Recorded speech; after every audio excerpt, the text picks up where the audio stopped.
هو ايه اقوى مشهد اكشن اتعمل في تاريخ مصر؟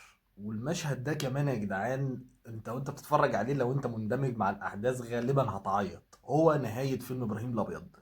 يا جدعان المشهد ده بالنسبة لي هو يعدي كلمة ايقوني في تاريخ السينما المصرية. هي فكرة ان انت عامل خناقة ما بين واحد صاحبه خانه ومش عارف ايه، واتعمل عليه حملة كبيرة جدا، اتعمل عليه كماشة، الناس دي هتقتله دلوقتي. فوق كل ده الراجل ده مش فايق، الراجل ده شارب مخدرات، فرايح في عالم تاني وقاعد مش شايف قصاده.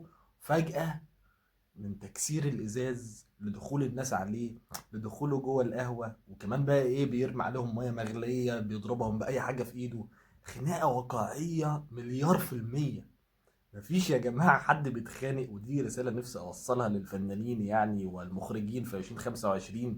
مفيش حد بيتخانق في منطقة شعبية بيضرب بو با تا تا با تا با. مفيش الكلام ده.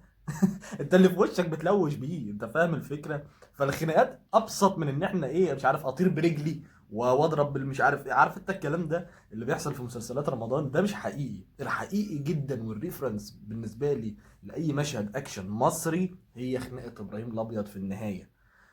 الخناقة ما فيهاش تمثيل كتير، لأن الخناقات مش تمثيل، الخناقات إخراج. فطب ما احنا عايزين نحط حتة تمثيل، راح جايه لك الحتة بتاعت محمود عبد العزيز وبيئة الحرية. أنا ما شفتش أحسن من كده، وحاسس إن مش هشوف أحسن من كده في الفترة اللي جاية. بس كده، لو عجبك الفيديو يا ريت تكتب لي في الكومنتات إذا كنت مختلف أو متفق معايا، ولو شايف إن في مشهد أفضل من ده يا ريت تكتبه لنا في الكومنتات، ومستني رأيكم. متنساش اللايك. وسلام.